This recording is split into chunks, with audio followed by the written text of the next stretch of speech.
नमस्कार दोस्तों, मैं भाविनी मिश्रा अपने चैनल में आप सभी का एक बार फिर से स्वागत करती हूँ। आप सभी को कजरी तीज व्रत की बहुत बहुत शुभकामनाएं, सातुरी तीज की बहुत बहुत शुभकामनाएं। तो इस वीडियो में मैं आपसे शेयर करने जा रही हूँ कजरी तीज की व्रत कथा, साथ में मैं शेयर करूंगी नीमड़ी माता की कहानी। तो दोनों कहानी इस वीडियो में आपको मिलेगी, तो वीडियो के साथ बने रहिएगा। हाथ में अक्षत और पुष्प ले लीजिए और कथा शुरू करते हैं। आइए, तो कजरी तीज की कथा पहले मैं सुनाऊंगी, उसके बाद नीमड़ी माता की कहानी सुनाऊंगी। तो पहले कजरी तीज की व्रत कथा शुरू करते हैं। कजरी तीज व्रत के कथा के अनुसार एक गरीब ब्राह्मण की पत्नी ने व्रत रखा था। ब्राह्मण की पत्नी ने कहा कि आज मेरा तीज माता का व्रत है, इसलिए मुझे चने का सत्तू चाहिए। आप कहीं से भी जाकर मेरे लिए चने के सत्तू का प्रबंध करो। ब्राह्मण के पास सत्तू खरीदने के पैसे नहीं थे। ऐसे में सत्तू का प्रबंध करने के लिए रात को ब्राह्मण घर से निकला और साहूकार की दुकान में घुस गया। उसने वहां से चने की दाल, घी, शक्कर लेकर 1.25 किलो सत्तू बना लिया। जैसे ही वह जाने लगा, दुकान के नौकर जाग गए और चोर चोर कहकर चिल्लाने लगे। साहूकार भी आ गया और उसने ब्राह्मण को पकड़ लिया। ब्राह्मण ने सफाई दी कि मैं चोर नहीं हूँ, मैं एक गरीब ब्राह्मण हूँ। मेरी पत्नी का आज तीज माता का व्रत है, इसलिए मैं सिर्फ यह 1.25 किलो का सत्तू बनाकर ले जा रहा था। साहूकार ने उसकी तलाशी ली, लेकिन उसके पास सत्तू के अलावा कुछ भी नहीं मिला। इधर चांद निकल आया था और ब्राह्मणी बेसब्री से इंतजार कर रही थी। ब्राह्मण की बात सुनकर साहूकार को दया आ गई। उसने कहा, आज से तुम्हारी पत्नी को मैं अपनी धर्म बहन मानूंगा। साहूकार ने ब्राह्मण को सत्तू के साथ साथ गहने, रुपए, मेहंदी और बहुत सारा धन दिया।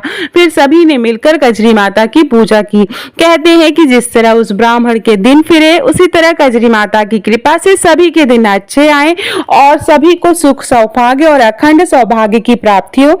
अब मैं आपको सुनाने जा रही हूँ नीमड़ी माता की कहानी। तो आइए सुनते हैं नीमड़ी माता की कहानी। एक शहर में एक सेठ सेठानी रहते थे। किसी नगर में एक सेठ और सेठानी रहते थे।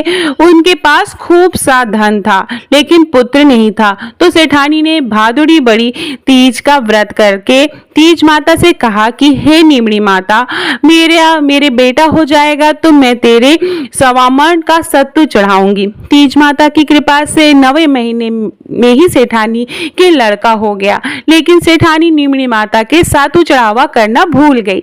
सेठानी के 7 बेटे हो गए, लेकिन सेठानी ने सातू नहीं चढ़ाया। पहला बेटा विवाह योग्य हुआ।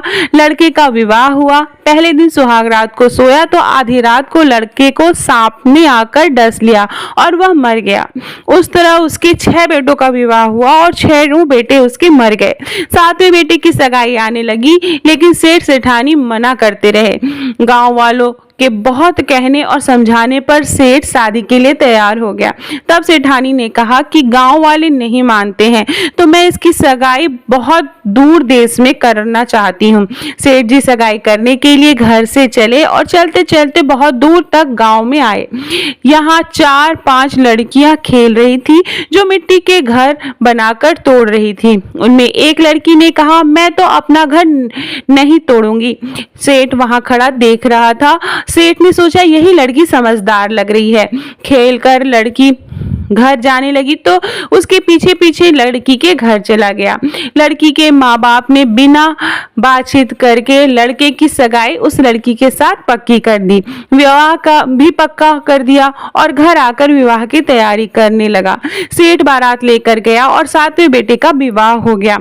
बारात मिस हुई। लंबा सफर होने के कारण माँ ने लड़की से कहा कि रास्ते में यह सातू और सिंग डाल रही हूँ। रास्ते में कहीं नीमड़ी पर शाम को नीमड़ी माता की पूजा करके सत्तू पास लेना और कल्पना निकालकर ससुरा जी को दे देना। धूम धाम से बारात चली। रास्ते में तीज का दिन आया।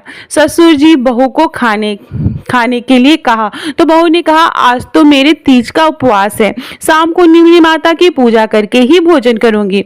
एक कुएं पर नीमड़ी नजर आई तो सेठ जी ने गाड़ी रोक दी। बहू नीमड़ी माता की पूजा करने लगी। नीमड़ी माता के पीछे हट गई तो बहू ने कहा, हे माता, मुझसे पीछे क्यों हट रही हो? इस पर नीमड़ी माता ने कहा, तेरी सास ने बोला पहला पुत्र हो जाने पर सातु चढ़ाऊंगी, पर वह भूल गई। बहू बोली, माता हमारी भूल माफ करो, मैं आपको सातु चढ़ाऊंगी। मेरे 6 जेठ को वापस लौटा दो, वह मुझसे पूजा करके दे दो। माता नववधू की भक्ति और श्रद्धा को देखकर प्रसन्न हो गए। बहू ने नीमड़ी माता का पूजन किया और चांद को अर्घ दिया, सातु पास लिया और ससुर जी को कल्पना दे दिया। प्रातः होते बारात अपने नगर लौट आई। बहू ने ससुराल के घर प्रवेश किया और उनके 6 जेठ प्रकट हो गए। उनको सभी को गाजे बजाने में शामिल किया गया। सासू बहू के पैर पड़ने लगी तो बहू बोली, सासू जी आप ये क्या कर रही हो?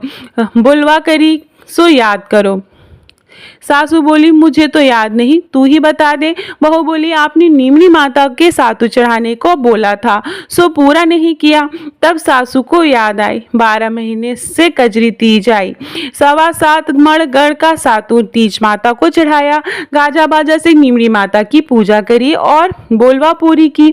हे भगवान, उनके आनंद हुआ और वैसा ही सबके साथ हो। खोटी से खरी अधूरी पूरी करी। तो जिस तरह से नीमड़ी माता प्रसन्न होकर सेठ सेठानी को सुख और समृद्धि दी, उनके बच्चों को लौटा दी, उसी तरह माता सब पर अपनी कृपा बनाए रखें। आशा करती हूँ आपको मेरा वीडियो पसंद आया होगा। वीडियो पसंद आया तो ज़्यादा से ज़्यादा शेयर करिएगा। बहुत बहुत धन्यवाद ये वीडियो देखने के लिए।